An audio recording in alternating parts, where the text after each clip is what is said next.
ನಿರಂತರ ಆಯುಷ್ ಆರೋಗ್ಯ ಕಾರ್ಯಕ್ರಮಕ್ಕೆ ಮತ್ತೊಮ್ಮೆ ಸ್ವಾಗತ. ವೀಕ್ಷಕರೇ, ನಾವು ಮಾತಾಡ್ತಾ ಇದೀವಿ ಯುನಾನಿ ವೈದ್ಯಕೀಯ ಚಿಕಿತ್ಸೆ ಪದ್ಧತಿಯಿಂದ ಯಾವ ರೀತಿ ರೋಗ ನಿರೋಧಕ ಶಕ್ತಿಯನ್ನು ನಾವು ಹೆಚ್ಚಿಸಿಕೊಳ್ಳಬಹುದು. ಒಂದು ಸರಿ ನಮ್ಮ ಈ ತಬಿಯತ್ ಅಂತ ನಾವು ಯುನಾನಿಲಿ ಹೇಗೆ ಕರಿತೀವೋ ಅದು ಆ ರೋಗ ನಿರೋಧಕ ಶಕ್ತಿ ಹೆಚ್ಚಾದರೆ ಯಾವ ಒಂದು ರೋಗ ಕಾಯಿಲೆಗಳು ನಮ್ಮ ಹತ್ತಿರ ಸುಳಿಯಲ್ವಂತೆ. ಹಾಗಾಗಿ ಆ ನಿಟ್ಟಿನಲ್ಲಿ ಯುನಾನಿ ವೈದ್ಯಕೀಯ ಚಿಕಿತ್ಸಾ ಪದ್ಧತಿ ಬಲು ಮಹತ್ತರವಾದಂತಹ ಪಾತ್ರವನ್ನು ವಹಿಸುತ್ತೆ ಅಂತಲೇ ಹೇಳ್ಬೋದು. ಅದ್ರ ಬಗ್ಗೆ ಮತ್ತಷ್ಟು ಮಾಹಿತಿಗಳನ್ನ ತಿಳ್ಕೊಂಡು ಬನ್ನಿ.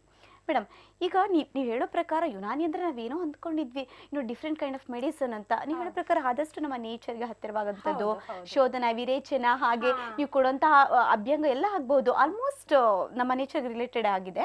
ಹಾಗಾಗಿ ಈ ಮನೆ ಮದ್ದು ಅಂತ ವಿಷಯಕ್ಕೆ ಬರೋಣ.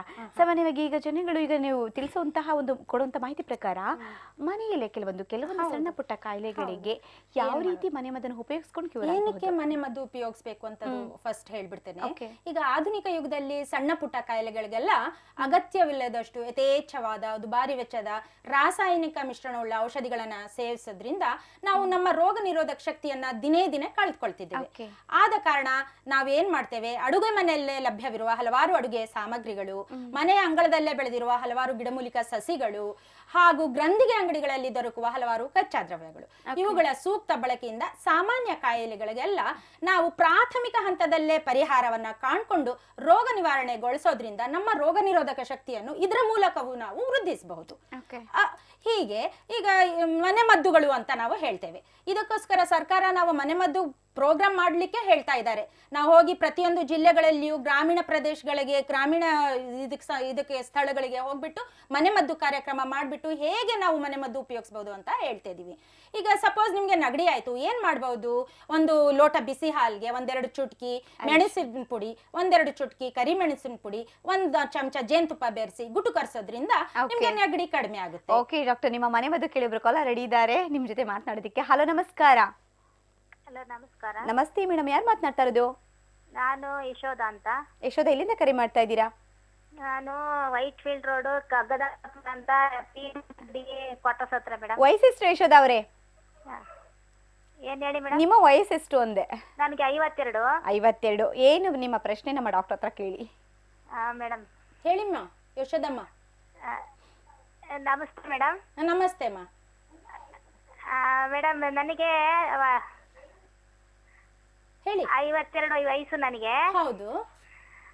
ನನಗೆ ಮಂಡಿ ಎಡಗಡೆ ಭಾಗ ಮಂಡಿ ನೋವು ಮತ್ತೆ ಕಾಲು ಇದು ನೋವು. ಎಷ್ಟು ದಿವಸದಿಂದ ಇದೆ? ಮೊಣಕಾಲು ನೋವು. ಮೊಣಕಾಲು ನೋವು ಎಷ್ಟು ವರ್ಷಗಳಿಂದ ಇದೆ ಅಮ್ಮ? ಸುಮಾರು ಒಂದು 2 ವರ್ಷದಿಂದ ಇದೆ ಮೇಡಮ್. ಅದು ಆಯಿಲ್ ಗೀಲ್ ಹಚ್ಕೊಂಡು ಸ್ನಾನ ಮಾಡ್ಕೋತಿದೆ. ಅದು ಎಡಗಡೆ ಮಂಡಿ ಊದ್ಕೊಂಡಂಗಿರುತ್ತೆ.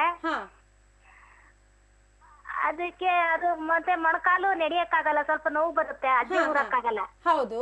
ಇದಕ್ಕೆ ನೀವು ಏನ್ ಮಾಡ್ಬಹುದು ಅಂದ್ರೆ, ನಮ್ದು ಔಷಧಿಯುಕ್ತ ಎಣ್ಣೆಗಳು ಮಸಾಜ್ ಮಾಡಿ ಕೆಲವು ವ್ಯಾಯಾಮಗಳನ್ನ ನಾವು ಹೇಳ್ಕೊಡ್ತೇವೆ, ಫಿಸಿಯೋಥೆರಪಿ ಅನ್ಬಿಟ್ಟು. ಅದನ್ನು ನೀವು ಪಾಲಿಸಿದ್ರೆ ನಿಮ್ಗೆ ಮೊಣಕಾಲು ನೋವು ಕಡಿಮೆ ಆಗುತ್ತೆ. ಔಷಧಿಯುಕ್ತ ಎಣ್ಣೆಯಿಂದ ಮಸಾಜ್ ಮಾಡಿ ವ್ಯಾಯಾಮಗಳನ್ನ ಮಾಡಿ ಹೊಟ್ಟೆಗೆ ಔಷಧಿಗಳನ್ನ ತಗೊಳ್ಳಿ. ನಿಮ್ಗೆ BP, ನಿಮ್ಗೆ ಸಕ್ಕರೆ ಕಾಯಿಲೆ ಅಥವಾ ಮಧುಮೇಹ ಇಲ್ಲ ಅಂದ್ರೆ ನಮ್ದ್ರಲ್ಲಿ ಮಾಜುನೆ ಸುರಂಜಾನ್, ಮಾಜುನೆ ಜೋಗ್ರಾಜ್ ಗೋಗುಲ್, ಹಬ್ಬೆ ಸುರಂಜಾನ್, ಮಾಜುನೆ ಚೋಪ್ಚಿನ್ನಿ, ಹಬ್ಬೆ ಅಜರಾಹಿ ಇತ್ಯಾದಿ ಔಷಧಿಗಳೆಲ್ಲವೂ ಲಭ್ಯ ಇದೆ. ಇದನ್ನ ಸೇವನೆಯಿಂದ ನೀವು ನಿಮ್ಮ ಮೊಣಕಾಲು ನೋವನ್ನ ಕಡಿಮೆ ಮಾಡಬಹುದು. ಬರೀ ಹೊಟ್ಟೆಗೆ ಔಷಧಿ ತಗೊಳ್ಳೋದಲ್ಲ, ವ್ಯಾಯಾಮ, ಫಿಸಿಯೋಥೆರಪಿ ಅಂದ್ರೆ ಮಸಾಜ್, ಇವುಗಳನ್ನೆಲ್ಲ ಪಾಲಿಸಬೇಕು. ಸ್ವಲ್ಪ ಆಹಾರ ಪದಾರ್ಥಗಳನ್ನ ವರ್ಜಿಸಬೇಕು. ಮೊಟ್ಟೆ, ಮೀನು, ಮಾಂಸ, ಬದನೆಕಾಯಿ, ಅವರೆಕಾಳು ಇಂಥದನ್ನ ನೀವು ವರ್ಜಿಸಬೇಕಾಗುತ್ತೆ. ನಿಮ್ದ ತೂಕ ಸ್ವಲ್ಪ ಜಾಸ್ತಿ ಇದ್ರೆ ಅದನ್ನು ವ್ಯಾಯಾಮ ಮಾಡಿ ಸ್ವಲ್ಪ ಕಡಿಮೆ ಮಾಡಬೇಕು.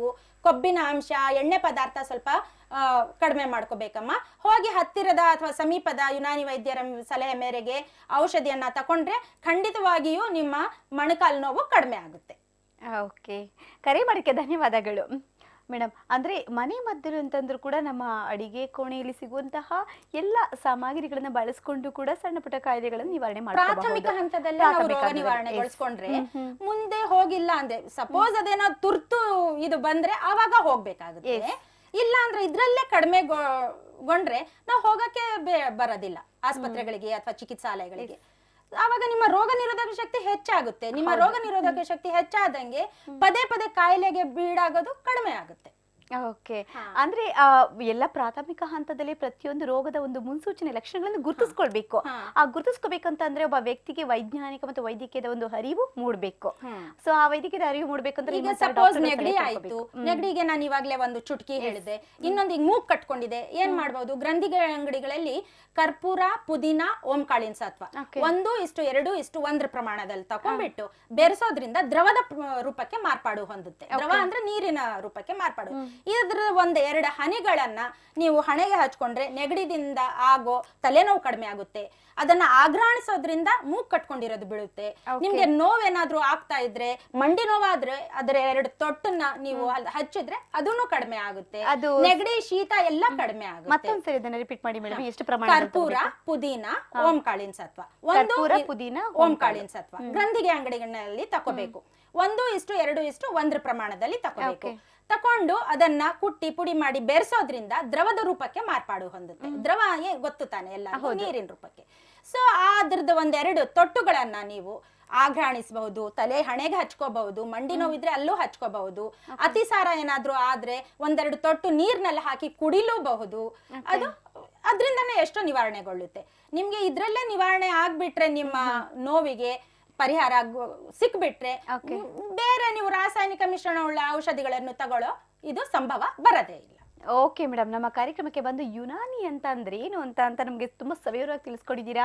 ಆದಷ್ಟು ತುಂಬಾ ಸುರಕ್ಷಿತವಾಗಿರುವಂತಹ, ಹಾಗೆ ನಮ್ಮನ್ನ ಯಾವುದೇ ರೀತಿ ದುಷ್ಪರಿಣಾಮಗಳಿಲ್ಲದೆ ಸುರಕ್ಷಿತವಾಗಿ ನಮ್ಮನ್ನ ಕಾಪಾಡುವಂತ, ಆರೋಗ್ಯವನ್ನ ಕಾಪಾಡುವಂತ ಒಂದು ವೈದ್ಯಕೀಯ ಚಿಕಿತ್ಸೆ ಪದ್ಧತಿ ಅಂತಾನೆ ಹೇಳ್ಬಹುದು. ಆದಷ್ಟು ನಾವು ಇಂತಹ ಒಂದು ವೈದ್ಯಕೀಯ ಚಿಕಿತ್ಸೆ ಪದ್ಧತಿಗಳಿಗೆ ಮೊರೆ ಹೋಗ್ಬೇಕಾಗತ್ತೆ. ಎಸ್ ಡಾಕ್ಟರ್, ತುಂಬಾ ವಿಷಯಗಳನ್ನ ತಿಳಿಸ್ಕೊಟ್ಟಿದ್ದೀರಾ. ನಮ್ಮ ವೀಕ್ಷಕರಿಗೆ ಧನ್ಯವಾದಗಳು. ನಮಸ್ತೆ ವೀಕ್ಷಕರೇ, ನೀವು ಕೂಡ ನಮ್ಮ ವೆಬ್ಸೈಟ್ಗೆ ಲಾಗಿನ್ ಆಗಿ ಲೈವ್ ವಾಚ್ ಮಾಡ್ಬೋದು. ಅಂತಂದರೆ ಏನು ಮಾಡಬೇಕು? www.aishtv.com ಲಾಗಿನ್ ಆಗ್ಬೋದು. ಹಾಗೆ ಫೇಸ್ಬುಕ್ ಪೇಜ್ನ ಲೈಕ್ ಮಾಡಿ, ಶೇರ್ ಮಾಡಿದ್ರೆ 1200 rupees worth of Aish TV today ಈ ಮ್ಯಾಗ್ಝಿನ್ ನಿಮ್ಗೆ ಹಾಕ್ಸ್ಕೊಳ್ಬಹುದು. ಸದಾಚಾರದಲ್ಲಿ ತೊಡಗಿದಂತಹ ಮನುಷ್ಯ ಇಹಲೋಕ ಹಾಗೂ ಪರಲೋಕದಲ್ಲಿ ಸದ್ಗತಿಯನ್ನು ಹೊಂದುತ್ತಾನೆ ಅಂತ ತಿಳಿಸ್ತಾ ಕಾರ್ಯಕ್ರಮನ ಮುಗಿಸ್ತಾ ಇದ್ದೀವಿ. ನಮಸ್ಕಾರ.